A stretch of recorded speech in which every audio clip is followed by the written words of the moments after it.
Phlebotomy Exam Study Guide 2026. Question 1.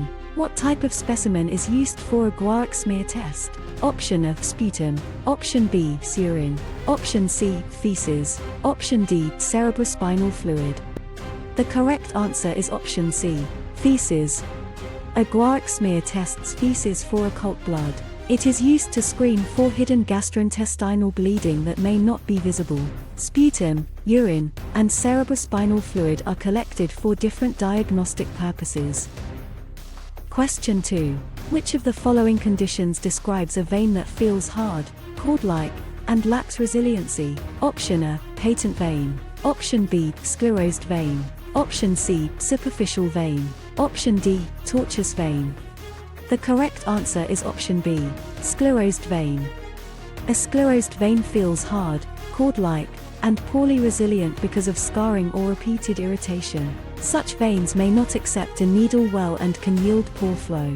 A patent vein is open and resilient, while tortuous veins are winding rather than necessarily hardened. Question 3. When centrifuging specimens, what is the most important operational rule to follow? Option A, centrifuging serum tubes immediately before they clot. Option B, ensuring the centrifuge load is balanced by placing equal volume tubes opposite each other. Option C, leaving the lid open slightly to prevent overheating of the tubes. Option D, setting the speed to the maximum RPM regardless of tube type. The correct answer is option B, ensuring the centrifuge load is balanced by placing equal volume tubes opposite each other. Centrifuge tubes must be balanced with similar volume tubes opposite each other. An unbalanced load can damage the centrifuge, break tubes, and create aerosol or biohazard exposure. Opening the lid during operation or using maximum speed without regard to specimen type is unsafe. Question 4. What is the proper location for a capillary puncture on an infant's foot? Option A, the center of the plantar surface near the arch. Option B, the medial or lateral borders of the plantar surface of the heel. Option C, the tip of the great toe.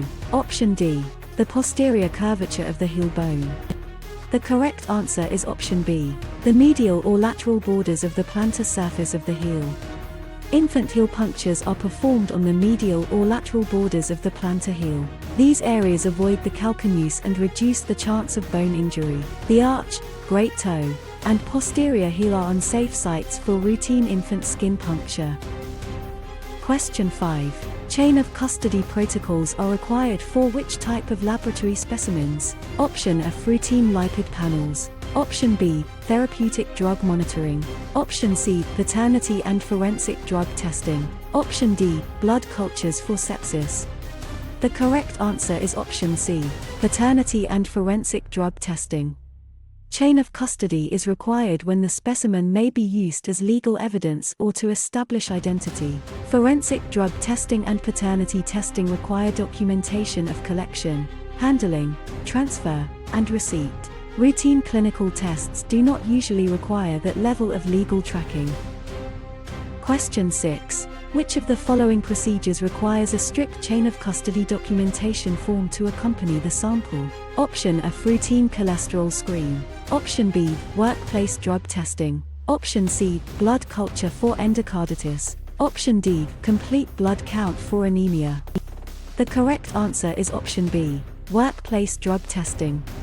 Workplace drug testing requires chain of custody documentation because results may have legal or employment consequences. The form tracks the specimen from collection through analysis and reporting. Routine cholesterol, CBC, or culture specimens do not usually require forensic level tracking. Question 7. What is the clinical term for blood that has escaped from a vessel into the surrounding tissue layers? Option A, petechiae. Option B, hematoma. Option C, thrombus. Option D, hemostasis. The correct answer is option B, hematoma. A hematoma is blood that has leaked from a vessel into surrounding tissue. It may appear as swelling, bruising, or tenderness at the puncture site. Petechiae are pinpoint hemorrhages, while a thrombus is a clot inside a vessel. Question 8. If a phlebotomist encounters an outpatient who is hyperventilating and trembling with severe anxiety before a draw, What should they do? Option A, proceed immediately to get the draw over with quickly. Option B, instruct the patient to take slow, deep breaths and offer reassurance. Option C, reschedule the test for a different week. Option D, administer a sedative if available in the room. The correct answer is option B. Instruct the patient to take slow, deep breaths and offer reassurance. Severe anxiety and hyperventilation should be addressed before attempting venipuncture. Calm reassurance and slow breathing can reduce the risk of syncope, movement, or panic during the draw. Proceeding quickly or administering medication is not appropriate for a phlebotomist.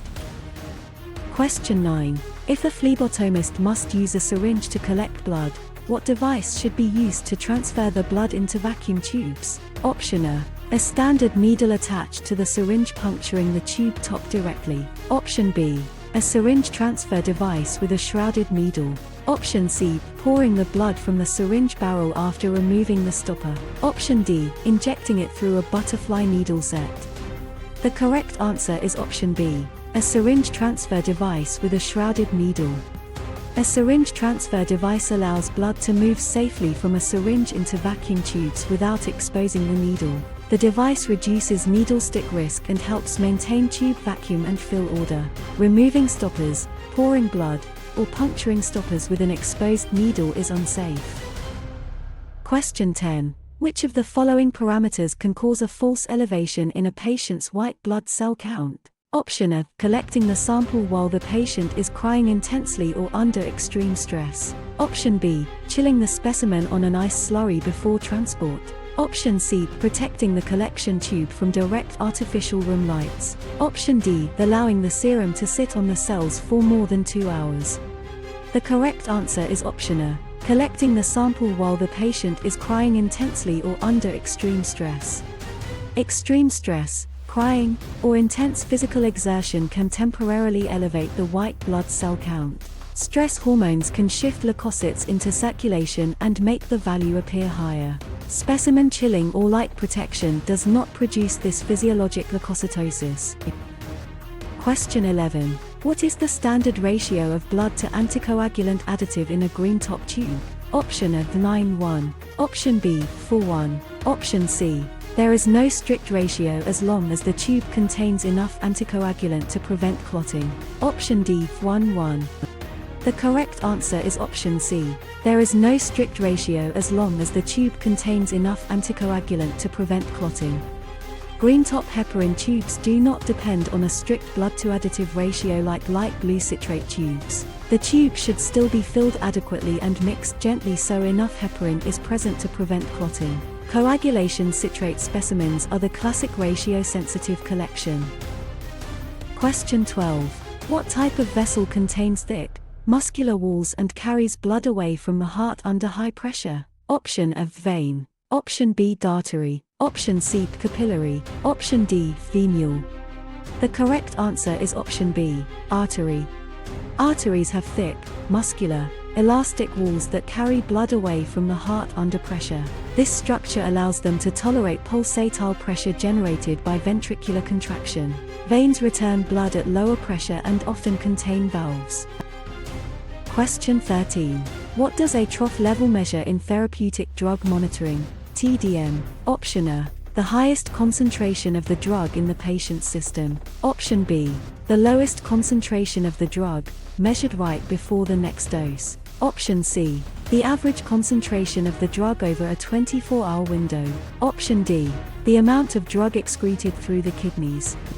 The correct answer is option B, the lowest concentration of the drug, measured right before the next dose. A trough level measures the lowest drug concentration, usually just before the next scheduled dose. Timing is critical because the result guides dosing safety and therapeutic effectiveness. Peak levels measure the highest concentration after dosing and answer a different clinical question. Question 14. What type of hazard is represented by the yellow quadrant of the NFPA 704 diamond? Option A, health hazard. Option B, flammability hazard. Option C, instability or reactivity hazard. Option D, specific or special hazard. The correct answer is option C, instability or reactivity hazard. The yellow quadrant of the NFPA 704 diamond represents instability or reactivity. It warns how readily a material may react, decompose, or explode under certain conditions. Health, flammability, and special hazards are shown in the other quadrants. Question 15. Which of the following situations can lead to a lawsuit charging a phlebotomist with battery? Option A. Drawing blood from a patient who has explicitly refused the procedure. Option B. Making a minor clerical error on a specimen tube label. Option C. Forgetting to wash hands between routine patient encounters. Option D. Accidentally causing a small hematoma during an authorized draw. The correct answer is option A. Drawing blood from a patient who has explicitly refused the procedure. Battery involves unauthorized or offensive physical contact with another person. Drawing blood after a patient has explicitly refused the procedure can meet that definition. Documentation errors, hand hygiene lapses, or authorized complications involve different legal issues. Question 16.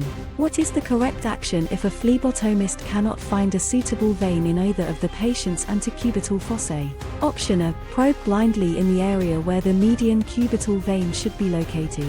Option B. Inspect the dorsal aspects of the patient's hands for accessible veins. Option C. Attempt a venipuncture on the inside aspect of the patient's wrist. Option D. Draw blood from a vein located on the anterior aspect of the lower leg. The correct answer is option B. Inspect the dorsal aspects of the patient's hands for accessible veins. If antecubital veins are not suitable, the dorsal hand veins are the usual next site to inspect. They require careful anchoring and often a smaller device because they are more fragile. Blind probing or using wrist and lower extremity sites increases risk and may require special approval. Question 17.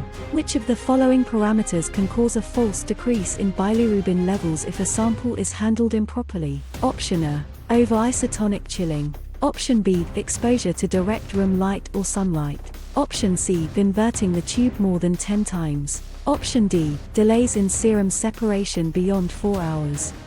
The correct answer is option B. Exposure to direct room light or sunlight. Light exposure breaks down bilirubin and can produce falsely decreased results. Specimens for bilirubin testing should be protected from strong light soon after collection. Chilling, inversion count, or routine separation delays do not cause the same light-driven degradation. Question 18. What type of mask is required when entering a room designated for droplet precautions? Option A certified N95 respirator mask. Option B. A standard fluid-resistant surgical mask. Option C. A cloth face covering or scarf. Option D. No mask is required if you stay 2 feet away from the bed. The correct answer is option B. A standard fluid-resistant surgical mask. Droplet precautions require a standard fluid-resistant surgical mask when entering the patient's room or working close to the patient. The mask blocks larger respiratory droplets from reaching mucous membranes. N95 respirators are used for airborne precautions, not routine droplet isolation. Question 19. What is the correct protocol for mixing an additive tube after filling? Option A. Shake it vigorously up and down 5 times. Option B. Roll it back and forth between your palms for 30 seconds. Option C. Invert it gently back and forth the recommended number of times. Option D. Let it sit completely still in a rack to mix naturally. The correct answer is option C. Invert it gently back and forth the recommended number of times. Additive tubes must be mixed by gentle inversion the number of times recommended for that tube. This ensures blood contacts the additive without causing mechanical cell damage. Shaking, rolling, or leaving the tube unmixed can lead to hemolysis or clot formation. Question 20. What type of isolation room requires the air pressure to be lower than the surrounding hallway air pressure? Option A. Negative pressure isolation room, airborne precautions. Option B. Positive pressure isolation room, protective isolation. Option C. Standard contact isolation room. Option D. Droplet precaution room. The correct answer is option A. Negative pressure isolation room, airborne precautions.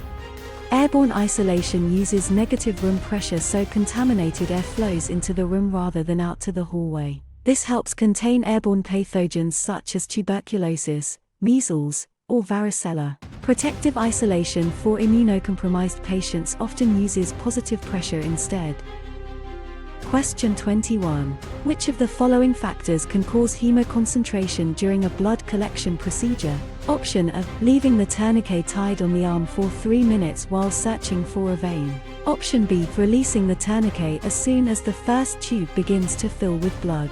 Option C. Utilizing a needle with a large lumen, such as a 21-gauge needle. Option D. Having the patient remain in a supine position for 20 minutes before the draw. The correct answer is option A. Leaving the tourniquet tied on the arm for 3 minutes while searching for a vein. Leaving a tourniquet on for several minutes causes venous stasis and fluid shifts out of the vessel. This concentrates cells and analytes, producing hemoconcentration. The tourniquet should be released within the recommended time and reapplied only after an appropriate pause if needed. Question 22. Why should a phlebotomist avoid drawing blood from a paralyzed arm? Option A. The veins are too large and prone to exploding. Option B. The lack of muscle movement leads to poor circulation and potential thrombosis. Option C. The patient cannot feel if a nerve is being struck by the needle. Option D. Paralyzed limbs do not contain white blood cells. The correct answer is option B. The lack of muscle movement leads to poor circulation and potential thrombosis. A paralyzed arm may have reduced circulation, impaired sensation, and increased risk of thrombosis or swelling. Specimens from that limb may not reflect normal circulating blood as reliably. Lack of pain sensation can also delay recognition of injury, but poor circulation is the main concern. Question 23. Which of the following statements is true regarding a multisample needle gauge? Option A. A 21-gauge needle has a larger opening than a 22-gauge needle. Option B. An 18-gauge needle is smaller than a 23-gauge needle. Option C. The larger the gauge number, the larger the needle lumen. Option D. All needles used in phlebotomy have the same internal diameter. The correct answer is option A. A 21-gauge needle has a larger opening than a 22-gauge needle. Needle gauge numbers work inversely: the higher the number, the smaller the lumen. A 21-gauge needle therefore has a larger opening than a 22-gauge needle. Assuming all phlebotomy needles are the same size can lead to poor device selection and hemolysis risk. Question 24. What is the main reason for avoiding blind probing or sweeping when attempting to locate a vein? Option A. It breaks the vacuum seal of the multisample tube. Option B. It can cause permanent damage to underlying nerves and blood vessels. Option C. It dulls the needle tip and makes skin entry painful. Option D. It causes the patient's blood pressure to spike excessively. The correct answer is option B. It can cause permanent damage to underlying nerves and blood vessels. Blind probing or sweeping moves the needle through tissue without knowing where the tip is. This can damage nerves, arteries, tendons, and surrounding soft tissue. If blood flow is not obtained with minor adjustment, the attempt should be stopped and reassessed. Question 25. Which of the following tests is part of a routine liver function panel? Option A. Creatinine. Option B. Alanine aminotransferase, ALT. Option C. Hemoglobin A1c. Option D. Troponin I. The correct answer is option B. Alanine aminotransferase, ALT. ALT is a liver-associated enzyme included in routine liver function evaluation. It helps assess hepatocellular injury when interpreted with other liver markers. Creatinine, HbA1c, and troponin are associated with kidney function, glucose control, and cardiac injury rather than a standard liver panel. Question 26. What color top tube contains the additive thrombin, which acts as a rapid clot activator for stat serum determinations? Option A. Orange top. Option B. Light blue top. Option C. Lavender top. Option D. Gray top. The correct answer is option A. Orange top. Orange top tubes contain thrombin, a rapid clot activator used for some stat serum determinations. Thrombin speeds clot formation so serum can be processed quickly. Anticoagulant tubes such as lavender, gray, and light blue are intended to prevent clotting rather than accelerate it. Question 27. What type of vessel links the smallest arteriole pathways with the smallest venial pathways? Option A, capillary. Option B, sinusoid. Option C, lymph duct. Option D, deep artery. The correct answer is option A, capillary. Capillaries connect arterioles and venules and provide the main exchange surface between blood and tissues. Their thin walls allow movement of gases, nutrients, and wastes. Arteries and lymph ducts perform different transport functions. Question 28. What type of isolation protocol requires healthcare workers to wear a gown, gloves, and use dedicated equipment to prevent spreading resistant GI infections like C. difficile? Option A, airborne isolation. Option B, droplet isolation. Option C, contact isolation. Option D, protective reverse isolation. The correct answer is option C, contact isolation. Contact isolation is used for organisms spread by touch or contaminated equipment, including resistant gastrointestinal pathogens such as C. difficile. Gown, gloves, and dedicated equipment reduce environmental spread.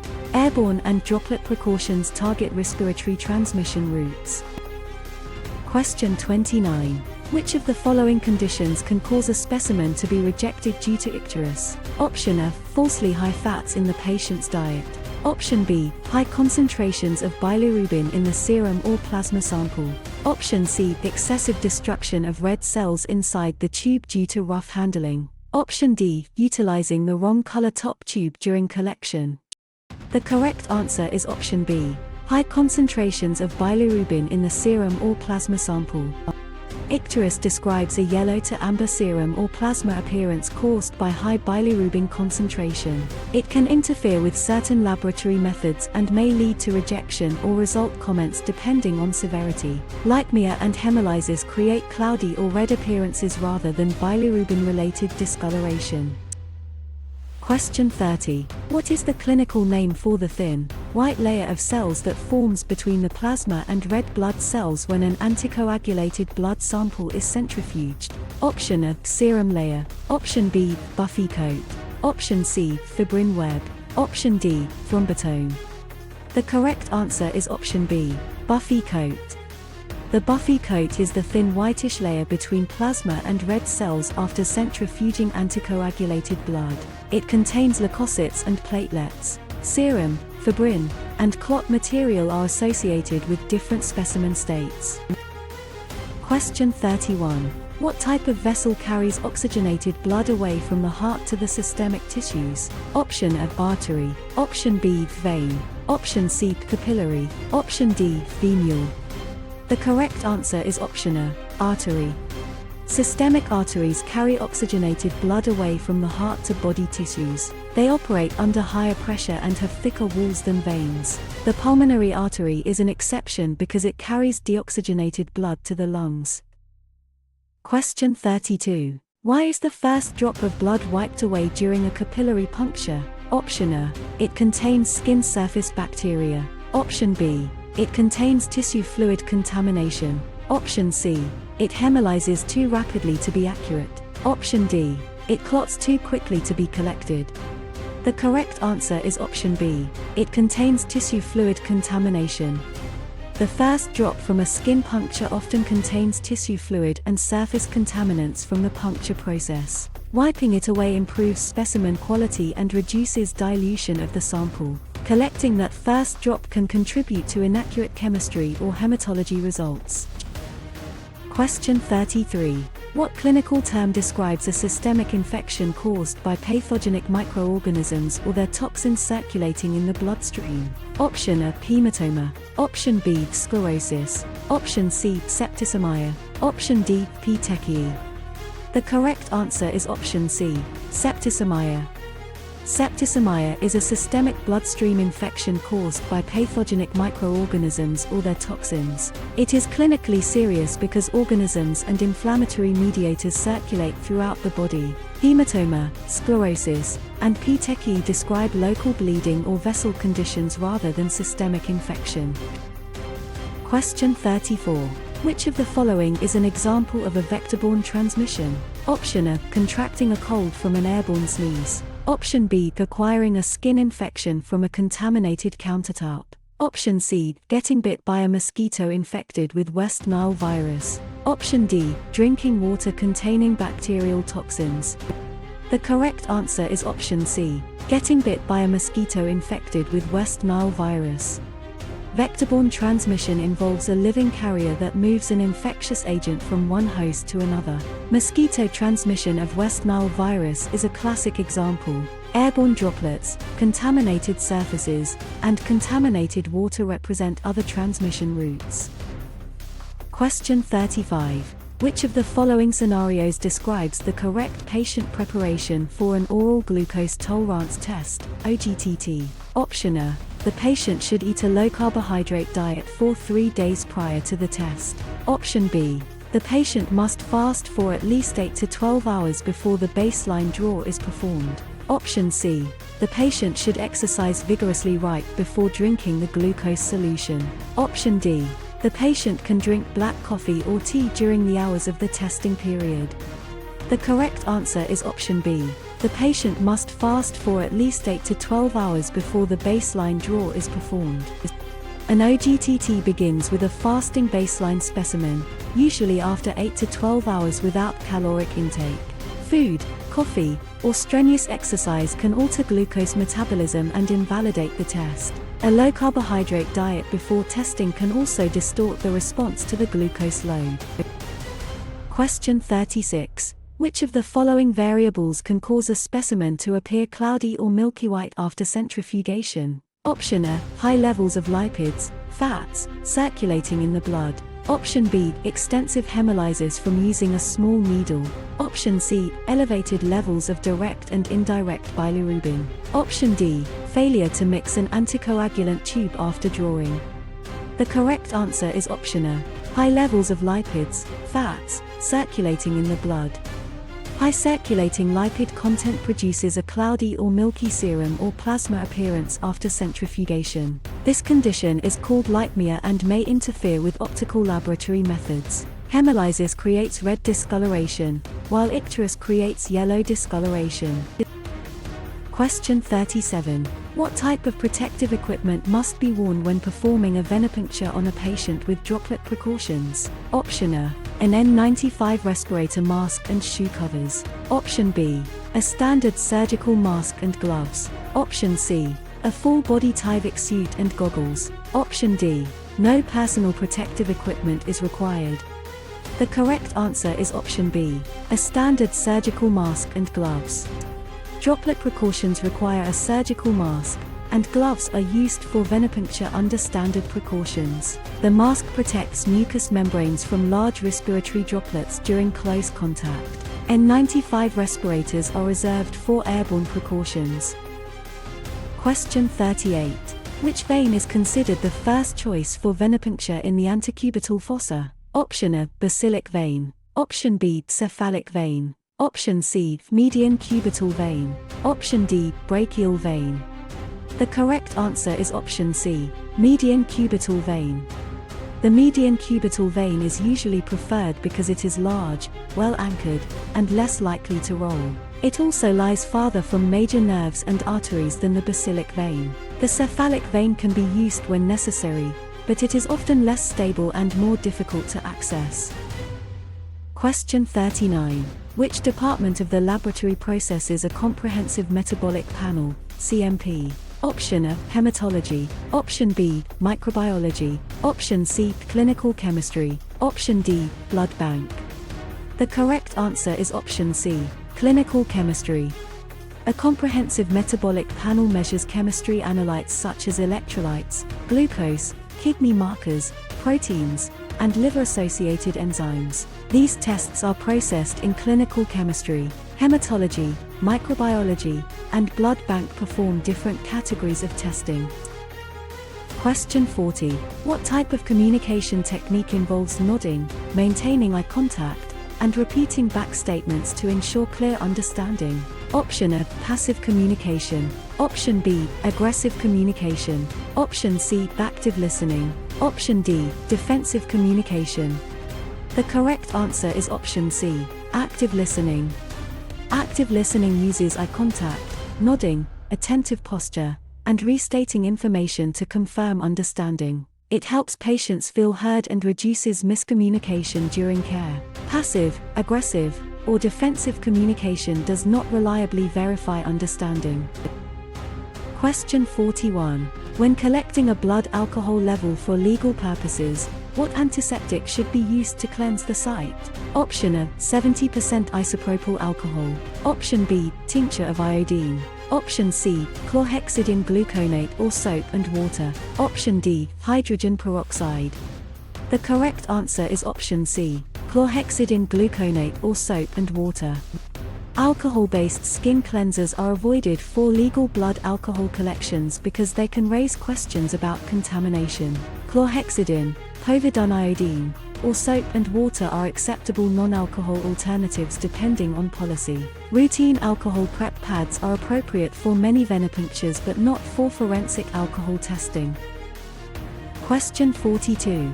What is the correct order of draw for a multitube venipuncture sequence involving a coagulation tube, a blood culture, and a hematology tube? Option A, light blue, blood culture, lavender. Option B, blood culture, light blue, lavender. Option C, lavender, light blue, blood culture. Option D, blood culture, lavender, light blue. The correct answer is option B, blood culture, light blue, lavender. Blood cultures are collected first to maintain sterility, followed by light blue coagulation tubes and then lavender hematology tubes. This order reduces contamination and additive carryover. Drawing EDTA before citrate can interfere with coagulation results. Question 43. If a phlebotomist must collect blood from a patient with an active, running foreline in both arms, what is the preferred option? Option A, draw the blood from a capillary puncture if the tests allow. Option B, turn off the for yourself and draw above the line immediately. Option C, draw from the foot or ankle without a physician's order. Option D, postpone the draw indefinitely until the patient is discharged. The correct answer is option A, draw the blood from a capillary puncture if the tests allow. When both arms have running forelines, venous sampling near either infusion may be diluted or contaminated. If the ordered tests permit capillary collection, skin puncture can avoid the active infusion sites. Turning off force or using lower extremity veins requires nursing or provider direction and facility policy. Question 44. What is the primary purpose of the multisample needles rubber sleeve? Option A, to cushion the patient's vein from sudden movements. Option B, to prevent blood from leaking into the tube holder adapter between tube changes. Option C, to keep the needle sharp until it enters the vein. Option D, to guide the needle into the exact center of the vacuum tube. The correct answer is option B, to prevent blood from leaking into the tube holder adapter between tube changes. The rubber sleeve on a multisample needle seals the back end of the needle between tube changes. This prevents blood from leaking into the holder and reduces exposure risk. It does not guide the needle into the vein or protect the vein from movement. Question 45. What is the major drawback of using a needle with a gauge size of 25 or higher for venipuncture? Option A, it causes severe tissue tearing upon skin entry. Option B, it carries an extremely high risk of causing hemolysis in the sample. Option C, it penetrates too deeply into the bacillic structures. Option D, vacuum tubes will lose their suction pressure entirely. The correct answer is option B. It carries an extremely high risk of causing hemolysis in the sample. Very small needles, such as 25 gauge or higher, can damage red cells as blood is forced through a narrow lumen. This increases hemolysis risk and may compromise chemistry results. Larger needles are not always appropriate, but extremely small gauges are avoided for routine venipuncture. Question 46. When using a butterfly, winged infusion set, with a light blue top tube, why must a discard tube be drawn first? Option A, to clear any residual skin surface contaminants from the needle. Option B, to purge the air out of the butterfly tubing to ensure a proper fill volume. Option C, to activate the coagulation cascade prior to sample collection. Option D, to check if the vein has adequate pressure to fill a full tube. The correct answer is option B, To purge the air out of the butterfly tubing to ensure a proper fill volume. Butterfly tubing contains air that can reduce the fill volume of the first tube collected. A discard tube removes that air so a light blue citrate tube fills to the required level. The discard is not collected to clean the needle or activate clotting. Question 47. Which antiseptic is recommended for a patient undergoing a skin puncture for a blood culture if they are allergic to chlorhexidine? Option A, 70% ethyl alcohol. Option B, povidone. Option C, hydrogen peroxide. Option D, benzalkonium chloride. The correct answer is option B, povidone. Povidone is an appropriate alternative when chlorhexidine cannot be used for blood culture skin preparation. It provides broad antimicrobial activity when applied and allowed to dry according to protocol. Hydrogen peroxide and benzalkonium chloride are not standard substitutes for this purpose. Question 48. Which of the following infections is considered the most common nosocomial risk for healthcare workers handling blood? Option A, human immunodeficiency virus, HIV. Option B, hepatitis B virus, HBV. Option C, tuberculosis, TB. Option D, malaria. The correct answer is option B, hepatitis B virus, HBV. Hepatitis B has historically been a major occupational concern for workers exposed to blood because it is efficiently transmitted by percutaneous injury. Vaccination reduces risk, but exposure prevention remains essential. HIV, tuberculosis, and malaria require appropriate precautions, yet they are not the most common blood-handling nosocomial risk in this context. Question 49.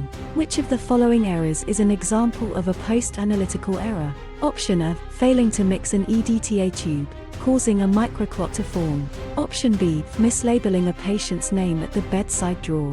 Option C, delayed reporting of critical panic values to the attending physician. Option D, leaving a tourniquet on a patient's arm for 3 minutes.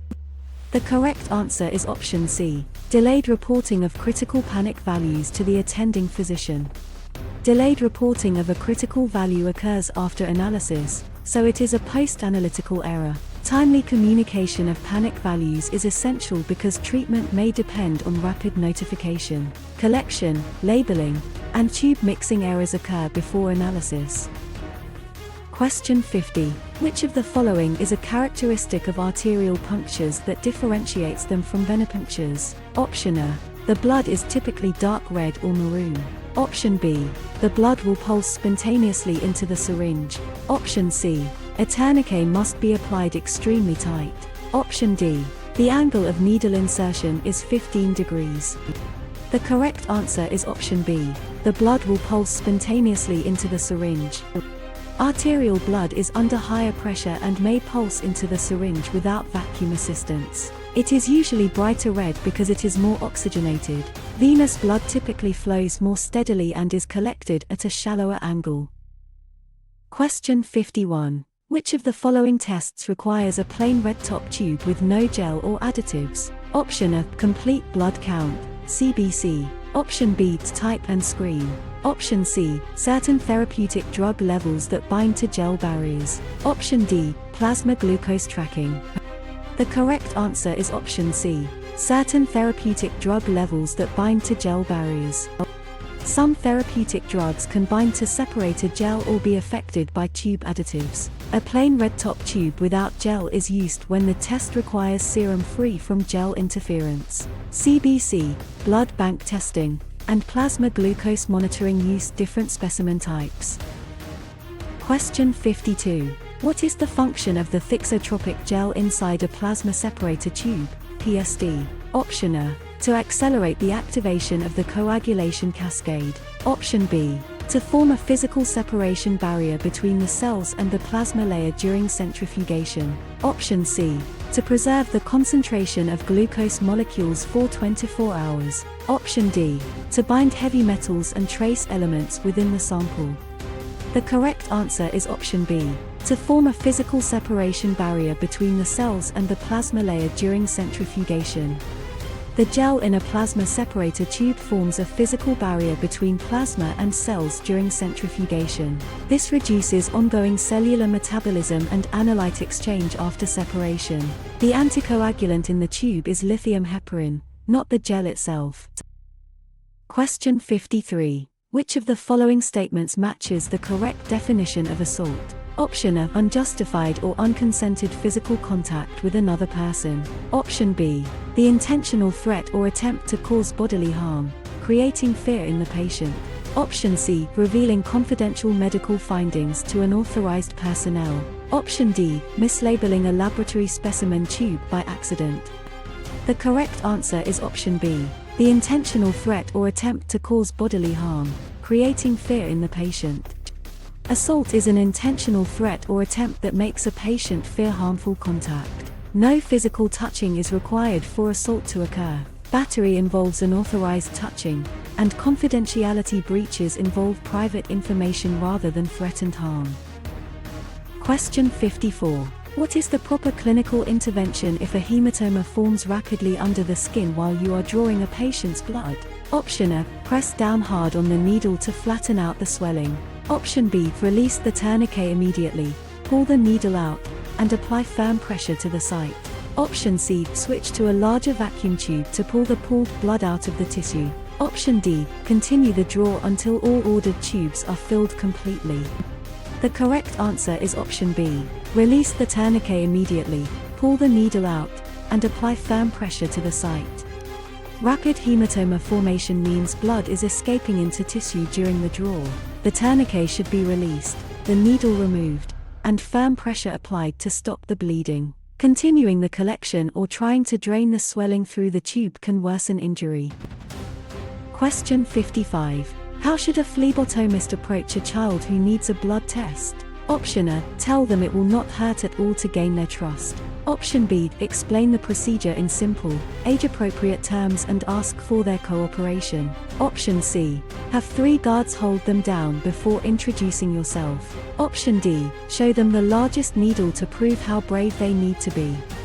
The correct answer is option B, explain the procedure in simple, age-appropriate terms and ask for their cooperation.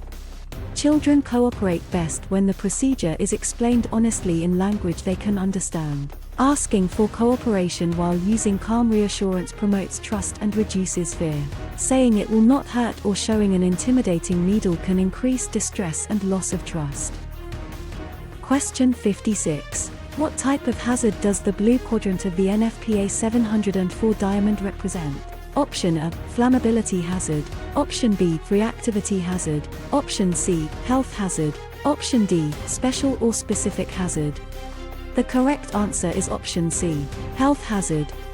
The blue quadrant of the NFPA 704 diamond represents health hazard severity. It communicates the potential for harm from exposure to the material. Red indicates flammability, yellow indicates instability, and white is used for special hazards. Question 57. What type of consent is demonstrated when an adult outpatient rolls up their sleeve and extends their arm toward the phlebotomist after being asked for a blood draw? Option A, expressed consent. Option B, informed consent. Option C, implied consent. Option D, statutory consent. The correct answer is option C, implied consent. Rolling up a sleeve and extending the arm after being asked to provide a specimen demonstrates implied consent. The patient's actions show cooperation with a routine procedure. Signed informed consent is a more formal process used when required by policy or procedure risk. Question 58. Which of the following tests measures the average blood glucose concentration over the past 2 to 3 months? Option A, fasting blood sugar, FBS. Option B, oral glucose tolerance test, OGTT. Option C, hemoglobin A1C, HbA1c. Option D, postprandial glucose test. The correct answer is option C, hemoglobin A1C, HbA1c.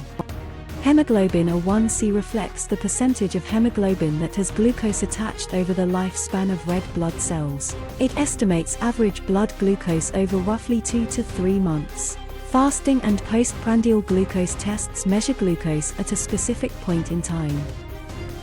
Question 59. What color top tube contains the additive sodium citrate and is used for coagulation profiles? Option of light blue top. Option B, lavender top. Option C, green top. Option D, gray top. The correct answer is option A, light blue top. Light blue tubes contain sodium citrate and are used for coagulation profiles. Citrate binds calcium reversibly and preserves clotting factors for testing when the tube is properly filled. Other tube colors contain additives that can interfere with coagulation assays. Question 60. Which of the following conditions can lead to a lipemic specimen? Option A, the patient did not fast before a lipid panel draw. Option B, the specimen was hemolyzed during collection. Option C, the tube was left under direct light for too long. Option D, the patient was severely dehydrated. The correct answer is option A, the patient did not fast before a lipid panel draw. Lipemia often occurs when blood is drawn after recent dietary fat intake, especially before lipid testing. The serum or plasma may look cloudy or milky from circulating lipoproteins. Hemolysis causes a red tint, while icterus produces a yellow to amber color. Question 61. What tube additive prevents clotting by binding or chelating calcium? Option A, lithium heparin. Option B, DDTA. Option C, sodium polyant whole sulfonate. Option D, thrombin. The correct answer is option B, EDTA. EDTA prevents clotting by chelating calcium, a required cofactor in the coagulation cascade. This makes it especially useful for hematology testing where cells must remain unclotted. Heparin inhibits thrombin activity, SPS supports blood culture recovery, and thrombin promotes clotting rather than preventing it. Question 62. What should a phlebotomist use to clean a workspace surface that has been contaminated by a blood spill? Option A, 70% isopropyl alcohol. Option B, a 1:10 dilution of sodium hypochlorite, bleach. Option C, plain warm soap and water. Option D, concentrated chlorhexidine solution. The correct answer is option B, a 1:10 dilution of sodium hypochlorite, bleach.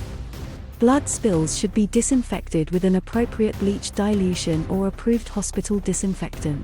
A 1:10 sodium hypochlorite solution is commonly used because it inactivates many blood-borne pathogens. Soap and water alone remove soil but do not provide adequate disinfection for a blood spill. Question 63. What type of specimen is obtained when a blood sample collected in a heparinized tube is centrifuged? Option A, serum. Option B, plasma. Option C, whole blood. Option D, fibrin clot. The correct answer is option B, plasma. Centrifuged blood collected in a heparin tube yields plasma because clotting was prevented. Plasma contains fibrinogen and other clotting factors. Serum requires the blood to clot before centrifugation. Question 64. Which of the following conditions can cause a specimen to appear cloudy, milky, or white after centrifugation? Option A, extensive hemolysis from using a small gauge needle. Option B, lipemia caused by high concentrations of lipids or fats in the blood sample. Option C, icterus caused by elevated levels of circulating bilirubin molecules. Option D, failure to invert an additive tube immediately after collection. The correct answer is option B, lipemia caused by high concentrations of lipids or fats in the blood sample.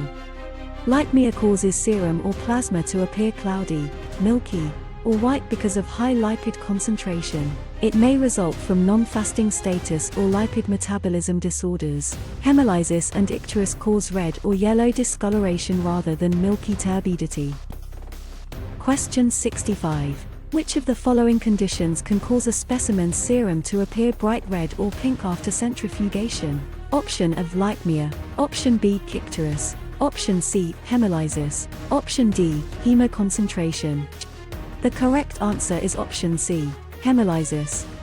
Hemolysis releases hemoglobin from red cells and gives serum or plasma a red to pink color after centrifugation.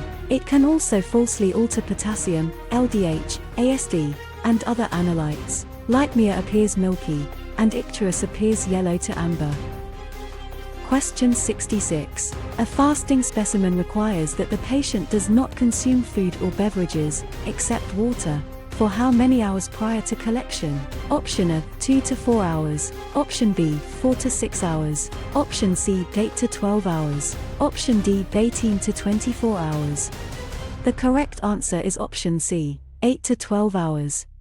Many fasting specimens require 8 to 12 hours without food or beverages other than water. This window helps remove recent dietary effects on glucose, lipids, and related analytes. Shorter fasting may not stabilize results, while much longer fasting can create other metabolic changes. Question 67. What is the primary function of the anticoagulant EDTA? Option A. It enhances the action of thrombin. Option B. It binds calcium ions, preventing the clotting cascade from activating. Option C. It destroys white blood cells to preserve red cells. Option D. It stabilizes glucose levels by stopping cellular glycolysis. The correct answer is option B. It binds calcium ions, preventing the clotting cascade from activating. EDTA binds calcium ions and prevents the coagulation cascade from progressing. This preserves whole blood for hematology testing and maintains cell morphology. It does not preserve glucose or accelerate clotting. Question 68. What is the primary purpose of the Joint Commission's National Patient Safety Goals, NPSG, in phlebotomy? Option A. To reduce the cost of laboratory testing instruments. Option B. To improve the accuracy of patient identification and eliminate diagnostic errors. Option C. To mandate the exact number of draws a phlebotomist must perform per hour. Option D. To regulate the salaries of medical laboratory technicians. The correct answer is option B. To improve the accuracy of patient identification and eliminate diagnostic errors. The National Patient Safety Goals emphasize accurate patient identification to reduce diagnostic and treatment errors. In phlebotomy, this directly affects bedside identification, specimen labeling, and matching the order to the patient. The goals are not designed to set draw quotas or regulate laboratory salaries. Question 69. What is the appropriate antiseptic choice for blood culture site preparation in patients older than 2 months? Option A, 70% isopropyl alcohol alone. Option B, chlorhexidine gluconate or tincture of iodine. Option C, sterile saline solution. Option D, benzalkonium chloride. The correct answer is option B, chlorhexidine gluconate or tincture of iodine. Blood culture site preparation must strongly reduce skin flora to prevent false positive cultures. Chlorhexidine gluconate or tincture of iodine is commonly used for patients older than 2 months, depending on policy. Alcohol alone is not sufficient for many culture protocols, and saline is not an antiseptic. Question 70. What should a phlebotomist do if they accidentally puncture an artery during an attempted venipuncture? Option A, complete the draw quickly and label the tube as venous blood. Option B, remove the needle immediately, apply firm, direct pressure to the site for at least 5 minutes, and notify nursing staff. Option C, leave the tourniquet tied tight to prevent a hematoma from forming. Option D, instruct the patient to bend their arm firmly over a gauze pad. The correct answer is option B, remove the needle immediately, apply firm, direct pressure to the site for at least 5 minutes, and notify nursing staff. An arterial puncture during venipuncture requires immediate needle removal and firm direct pressure for an extended period. Nursing staff or the provider should be notified because arterial bleeding can form a significant hematoma. Continuing the draw or applying light pressure is unsafe. Question 71. Which of the following tubes contains an additive that prevents clotting by activating antithrombins? Option A, light blue top, sodium citrate. Option B, green top, heparin. Option C, lavender top, EDTA. Option D, gray top, potassium oxalate. The correct answer is option B, green top, heparin. Heparin prevents clotting by activating antithrombin, which inhibits thrombin and other clotting factors. Green top tubes use this mechanism for plasma chemistry and selected special tests. EDTA and citrate work by binding calcium rather than activating antithrombin. Question 72. What is the liquid portion of an anticoagulated, centrifuged blood specimen called? Option A, serum. Option B, plasma. Option C, whole blood. Option D, fibrin clot. The correct answer is option B, plasma. Plasma is the liquid portion of anticoagulated blood after centrifugation. It contains clotting factors because clot formation has been prevented. Serum comes from clotted blood and lacks fibrinogen and many clotting factors. Question 73. Which of the following values represents a normal fasting blood glucose level for a healthy adult? Option A, 70 to 99 mg/dl. Option B, 140 to 180 mg/dl. Option C, 200 to 250 mg/dl. Option D, 300 to 350 mg/dl. The correct answer is option A, 70 to 99 mg/dl. A normal fasting glucose for a healthy adult is generally about 70 to 99 mg/dl. Values above that range may suggest impaired fasting glucose or diabetes depending on diagnostic criteria and repeat testing. The higher ranges listed would be abnormal and require clinical follow-up. Question 74. What is the primary function of leukocytes? Option A, carrying oxygen to body tissues. Option B, preventing blood loss through clotting. Option C, defending the body against foreign pathogens. Option D, maintaining osmotic pressure in the plasma. The correct answer is option C, defending the body against foreign pathogens. Leukocytes are white blood cells that defend against infection and foreign material. They include several cell types involved in immune response, inflammation, and pathogen destruction. Red cells transport oxygen, platelets support clotting, and plasma proteins help maintain fluid balance. Question 75. Which of the following tubes contains the anticoagulant lithium heparin? Option A, light green top, PSD. Option B, dark blue top. Option C, yellow top. Option D, gray top. The correct answer is option A, light green top, PSD. Light green plasma separator tubes commonly contain lithium heparin and a gel barrier for chemistry testing. Heparin prevents clotting so plasma can be separated quickly after centrifugation. Other tube colors are used for trace metals, cultures, glucose preservation, or coagulation testing. Question 76. What does the term homeostasis mean? Option A, the stoppage of blood flow from an injured vessel. Option B, the steady state or dynamic balance of the body's internal environment. Option C, the destruction of old red blood cells in the spleen. Option D, the production of new cellular elements in the bone marrow. The correct answer is option B, the steady state or dynamic balance of the body's internal environment. Homeostasis is the body's dynamic process of maintaining internal stability. It includes regulation of temperature, fluids, pH, glucose, and other physiologic variables. Hemostasis is specifically the stopping of bleeding and is a different term. Question 77.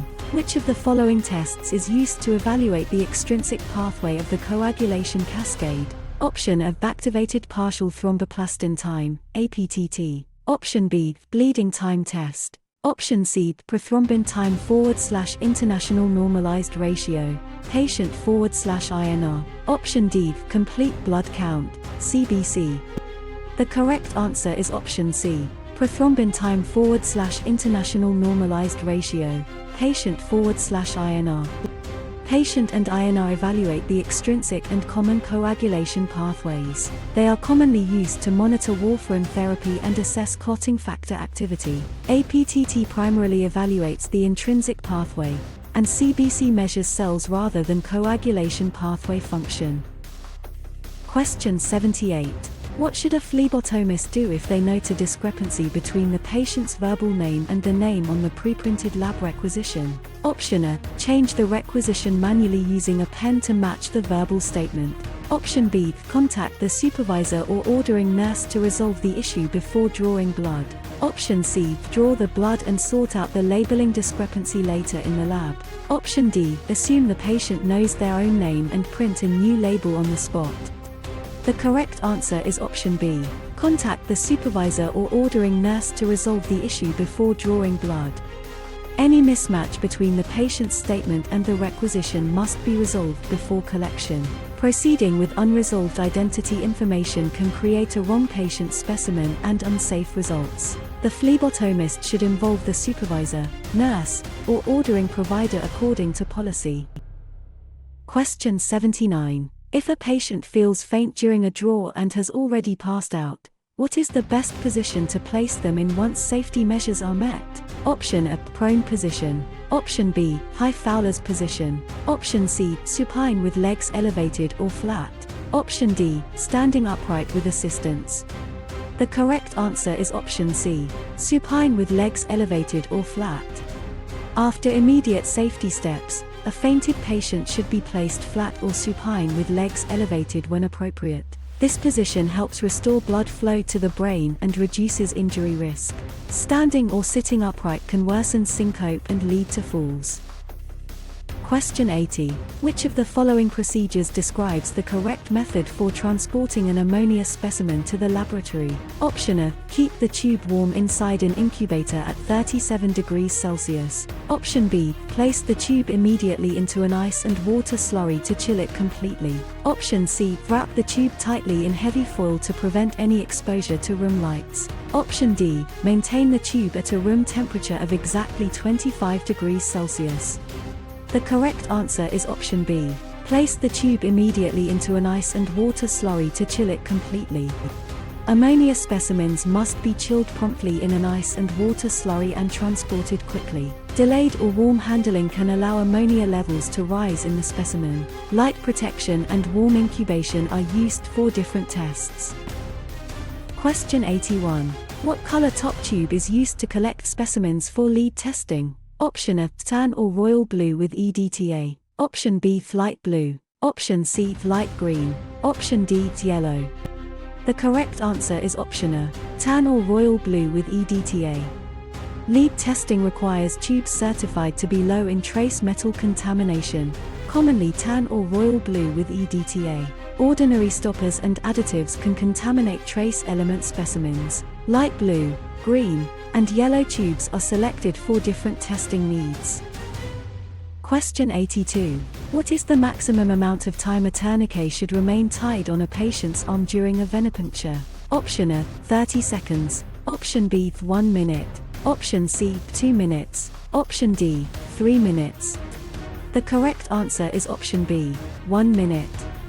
Tourniquet time should generally be limited to 1 minute to prevent venous stasis and hemoconcentration. Longer application can concentrate proteins, cells, potassium, calcium, and other analytes. Releasing and reapplying after a pause is safer than leaving it tied while searching for a vein.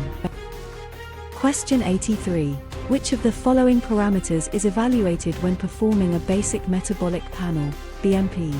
Option A, hemoglobin and hematocrit levels. Option B, the electrolytes, blood urea nitrogen, creatinine, and glucose. Option C, coagulation factor levels and platelet function. Option D, bacterial growth over a 48-hour incubation period. The correct answer is option B, electrolytes, blood urea nitrogen, creatinine, and glucose. A basic metabolic panel evaluates electrolytes, glucose, blood urea nitrogen, creatinine, and related chemistry values. It is used to assess kidney function, acid-base status, and metabolic balance. Liver enzymes, cardiac markers, and hematology counts belong to other panels or departments. Question 84. What is the target population for a Guthrie card or newborn screening test panel? Option A, geriatric outpatients in nursing homes. Option B, infants up to a few days or weeks old. Option C, pregnant women in their first trimester. Option D, patients undergoing active chemotherapy treatments. The correct answer is option B, infants up to a few days or weeks old. Guthrie cards and newborn screening panels are designed for infants shortly after birth. They screen for metabolic, endocrine, and genetic conditions that benefit from early detection. Adult, prenatal, or oncology testing uses different screening methods. Question 85. What color top tube contains sodium heparin or lithium heparin and is the primary choice for stat chemistry determinations? Option A, green top. Option B, light blue top. Option C, lavender top. Option D, yellow top. The correct answer is option A, green top. Green top tubes contain sodium or lithium heparin and are commonly used for stat chemistry testing. Heparin allows plasma to be separated quickly without waiting for clot formation. Serum tubes require clotting time and are not always ideal for urgent chemistry turnaround. Question 86. Which of the following is considered an acceptable site for venipuncture if antecubital veins are unavailable? Option A, the dorsal aspect of the wrist. Option B, the dorsal aspect of the hand. Option C, the anterior aspect of the foot. Option D, the saphenous vein in the ankle. The correct answer is option B, the dorsal aspect of the hand. Dorsal hand veins are an acceptable alternate site when antecubital veins are unavailable. They are more superficial but may require a smaller needle and careful anchoring. Wrist, foot, and ankle sites carry greater risk and often require special approval. Question 87. Which of the following items is the preferred antiseptic for cleaning a site prior to performing an arterial blood gas (ABG) draw? Option A, 70% isopropyl alcohol followed by chlorhexidine gluconate or povidone iodine. Option B, plain sterile water. Option C, diluted hydrogen peroxide solution. Option D, sodium hypochlorite spray. The correct answer is option A, 70% isopropyl alcohol followed by chlorhexidine gluconate or povidone iodine. Arterial puncture sites require strong antisepsis because the procedure is deeper and carries higher complication risk than routine venipuncture. Alcohol followed by chlorhexidine or povidone iodine is commonly used according to policy. Sterile water, peroxide, or bleach sprays are not appropriate skin antiseptics for ABG collection. Question 88. What is the correct order of draw when collecting a blood culture, a chemistry SSD, and a sodium citrate tube using a multisample needle system? Option A, SST, light blue, blood culture. Option B, blood culture, light blue, SST. Option C, light blue, SST, blood culture. Option D, blood culture, SST, light blue. The correct answer is option B, blood culture, light blue, SST. Blood cultures are drawn first, followed by light blue citrate tubes and then serum tubes such as SST. This sequence protects culture sterility and reduces additive carryover into coagulation specimens. Drawing SST before citrate can introduce clot activator or gel-related contamination risk. Question 89. What is the standard ratio of blood to anticoagulant additive in a light blue coagulation tube? Option A, 1:1. Option B, 5:1. Option C, 9:1. Option D, 10:1. The correct answer is option C, 9:1. Light blue coagulation tubes require a 9:1 blood to sodium citrate ratio.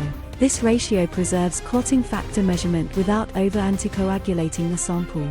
Underfilling the tube changes the ratio and can falsely prolong clotting results. Question 90. Which of the following tests requires a strict chain of custody tracking form to accompany the specimen through collection, processing, and analysis? Option A, basic metabolic panel, BMP.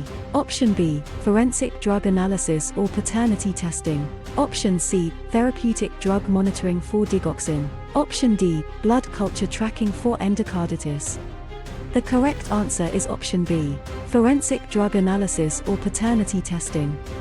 Forensic drug analysis and paternity testing require strict chain of custody tracking from collection through analysis. This documentation preserves legal defensibility and proves specimen integrity. Routine clinical tests generally use standard identification and accessioning procedures.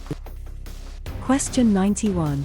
Which of the following options defines the proper site for performing a venipuncture on a patient's hand? Option A, the ventral aspect of the wrist near the radial artery. Option B, the dorsal aspect of the hand, focusing on the dorsal venous network. Option C, the inside aspect of the thumb pathway. Option D, the lateral borders of the palm. The correct answer is option B, the dorsal aspect of the hand, focusing on the dorsal venous network. Hand venipuncture is performed on the dorsal venous network on the back of the hand.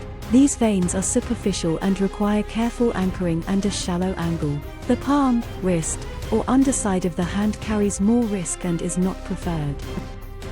Question 92. If a phlebotomist notes that a patient has an active hematoma in the right antecubital area, where should they draw blood?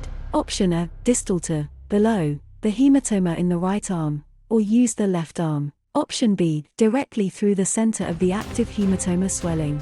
Option C, proximal to, above, the hematoma on the upper right arm. Option D, from the foot on the same side as the hematoma. The correct answer is option A, distal to, below, the hematoma in the right arm, or use the left arm. An active hematoma contains pooled blood outside the vessel and should not be punctured. The opposite arm is preferred, or a site distal to the hematoma may be used if appropriate and permitted. Drawing through the swelling can contaminate the sample and worsen bruising. Question 93. What clinical condition is characterized by a high accumulation of bilirubin in the blood, causing a yellowing of the skin and sclera? Option A, cyanosis. Option B, jaundice, icterus. Option C, erythema. Option D, pallor. The correct answer is option B, jaundice, icterus. Jaundice, also called icterus, results from elevated bilirubin levels in blood and tissues. It causes yellow discoloration of the skin and sclera. Cyanosis, erythema, and pallor describe blue, red, and pale color changes from different causes. Question 94. What type of specimen is generated when a blood sample collected in a plain red top tube is allowed to clot and then centrifuged? Option A, plasma. Option B, serum. Option C, whole blood.